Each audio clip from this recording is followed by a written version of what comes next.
diríamos, se suscita en las personas el ataque de ira cuando las personas creen que no son justos con ellos. Cuando nosotros creemos que son injustos contra nosotros, que hay alguien que no nos está dando lo que nos corresponde, entonces nosotros creemos que tenemos, entre comillas, el derecho de tener el ataque de ira. Y la ira daña nuestra prudencia y justamente pensamos, decimos, hacemos cosas que ofenden a otras personas y nos apartan de Dios. Y entonces la ira es contraria a la misericordia y es contraria a la justicia de Dios. Pero además, la ira, para ser enfrentada, hija de la soberbia, necesita de una virtud que es la mansedumbre.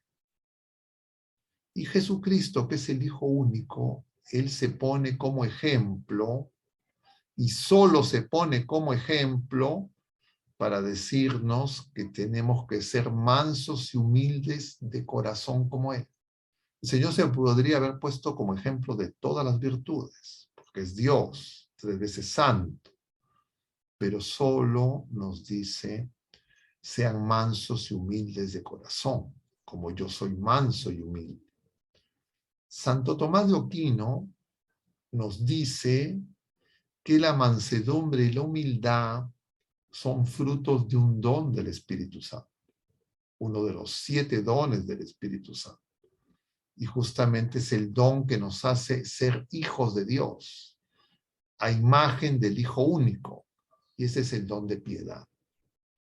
Entonces la piedad es un don sobrenatural, un don del Espíritu Santo, que nos hace ser hijos obedientes de Dios, a imagen del Hijo único, Jesucristo, manso y humilde, que como cordero fue llevado al matadero.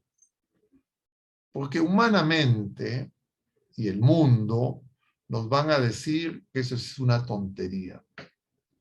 Y entonces nosotros necesitamos ese don sobrenatural, porque no lo vamos a alcanzar humanamente, y el mundo nos va a decir que es una tontería. Y entonces, ser mansos y humildes es indispensable para poder ser justos. Las ideologías de este mundo nos dicen todo lo contrario. Nos dicen que la justicia la tenemos que tomar por nuestras manos, que nosotros tenemos que hacer justicia. Y lo que viene a hacer Jesucristo es devolverle a Dios lo que le corresponde a Dios, ser justo, ser obediente y justificarnos a nosotros, es decir, por su misericordia, hacernos capaces de que nosotros seamos justos.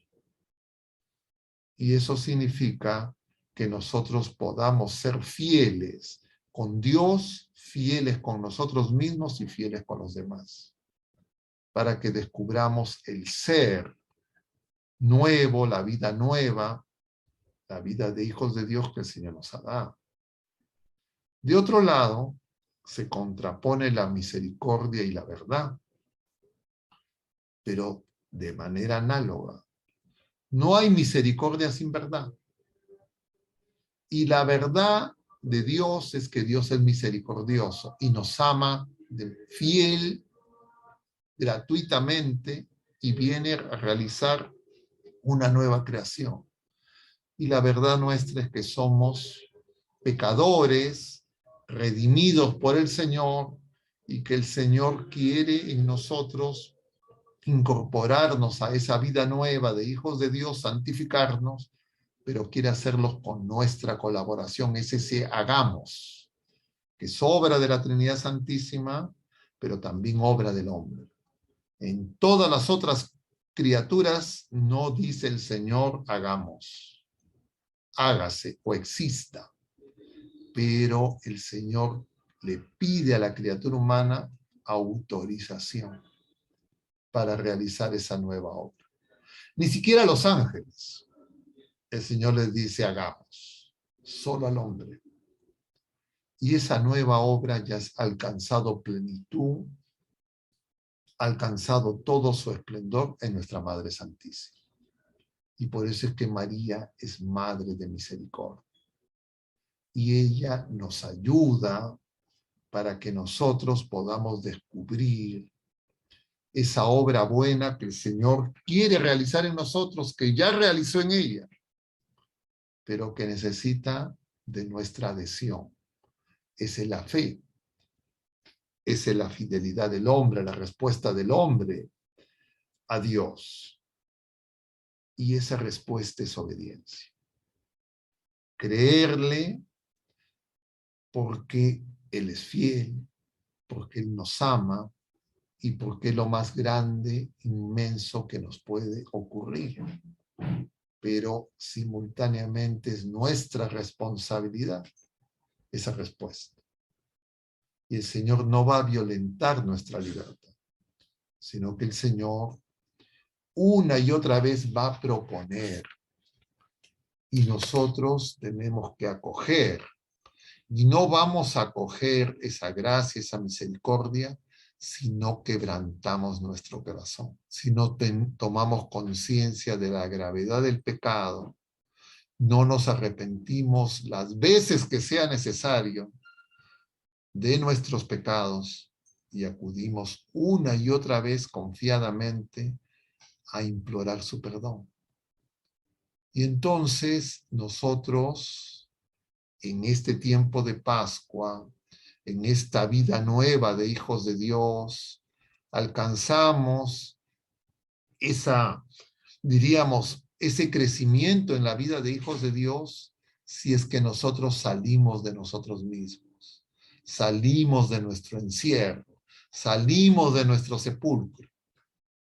Y por eso veíamos el domingo en estos pasajes de las apariciones de Jesús en el Evangelio según San Juan, la primera a los 11, que ocurre el mismo día de Pascua, y 8 días después, también con las puertas cerradas, a los apóstoles, primero sin Tomás y luego con Tomás. Y entonces el movimiento de cómo el Señor se acerca a nosotros, lo primero es que Él no nos recrimina por nuestro pecado, nuestra infidelidad, nuestro encierro, nuestros miedos, nuestro temor, sino el Señor nos ofrece la paz. Y la paz es la plenitud de sus dones, es decir, la vida nueva de quien está llamado a hacer la voluntad del Padre. ¿Cómo se hace en el cielo? ¿Cómo la hace Jesucristo? ¿Cómo hace nuestra Madre Santísima? Y entonces Él nos ofrece la paz, que es hacer la voluntad de Dios. Y luego de eso nos muestra las heridas.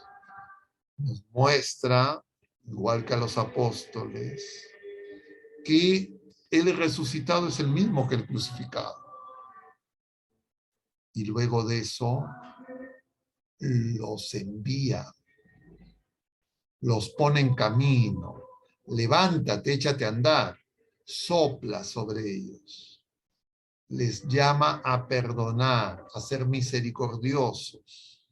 Y nosotros, que conocemos esas verdades reveladas, estamos llamados una y otra vez a meditar sobre ellas, a dar gracias por esa acción que el Señor sigue realizando en su iglesia en este tiempo post-pascual a través de sus sacramentos. Y como ya decíamos la semana pasada, dar gracias por esos sacramentos. Y entender que la vida de hijos de Dios tiene que ir creciendo. Y crece en tanto se está formando con los sacramentos de iniciación cristiana cuando somos pequeños, pero crece sobre todo si es que hay misioneros de la misericordia en medio de este mundo que no conoce al Señor. Es decir, si hay testigos del amor de Dios, y los testigos por excelencia del amor de Dios que el Señor pone en camino, de 2 en 2, como a esos 72 que en las lecturas del santo que hoy día celebramos, San Luis, es figura de los esposos.